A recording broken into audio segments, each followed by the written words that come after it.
السلام علیکم۔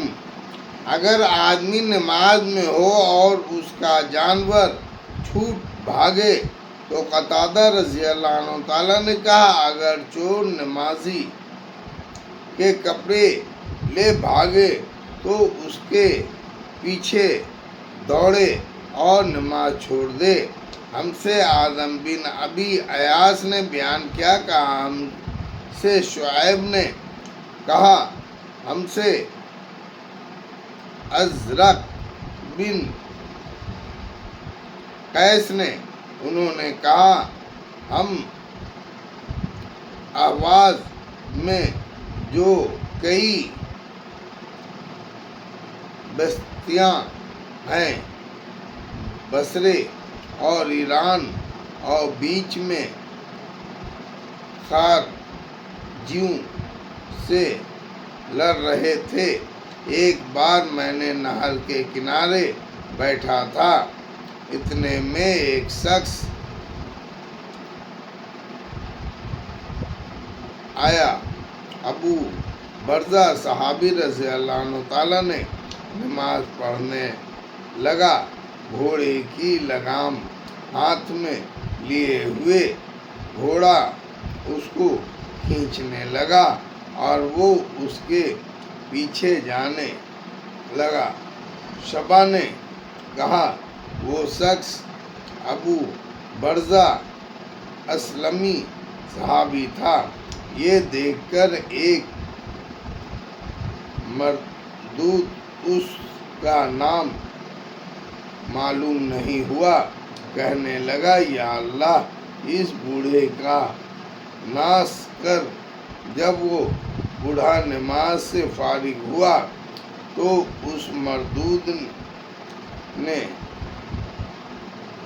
خارجیوں سے کہنے لگا، میں نے تمہاری بات سنی اور تم ہو بے چارے۔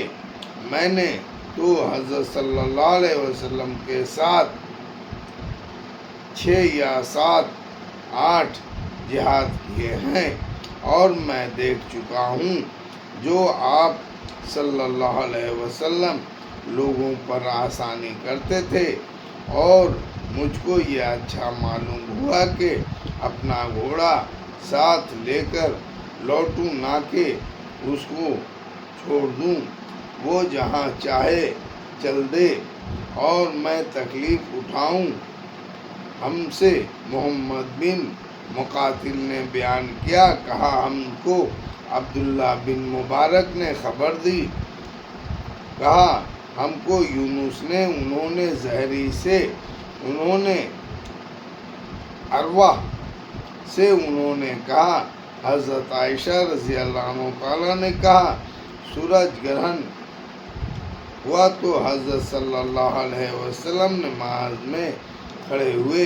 آپ صلی اللہ علیہ وسلم نے ایک لمبی سورت پڑھی، پھر رکوع کیا، پھر رکوع سے سر اٹھایا، پھر دوسری سورت شروع کی، پھر رکوع کیا تو اس رکعت کو ختم کیا اور سجدے میں گئے، پھر دوسری رکعت میں بھی ایسا ہی کیا، پھر نماز سے فارغ ہو کر فرمایا، سورج اور چاند اللہ کی نشانیوں میں سے 2 نشانیاں ہیں، جب تم ان کا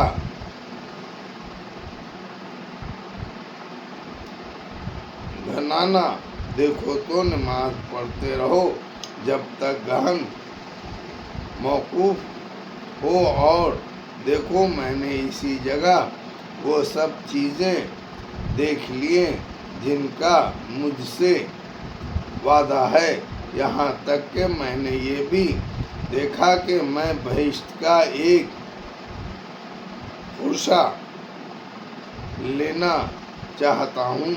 جب تم نے دیکھا ہوگا میں نماز میں آگے بڑھنے لگا تھا اور میں نے دوزخ دیکھی، وہ اپنے کو آپ کھا رہی تھی۔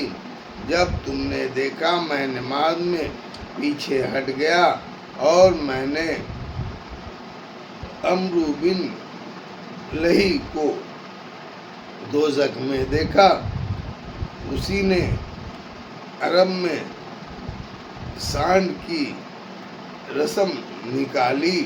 اللہ اکبر۔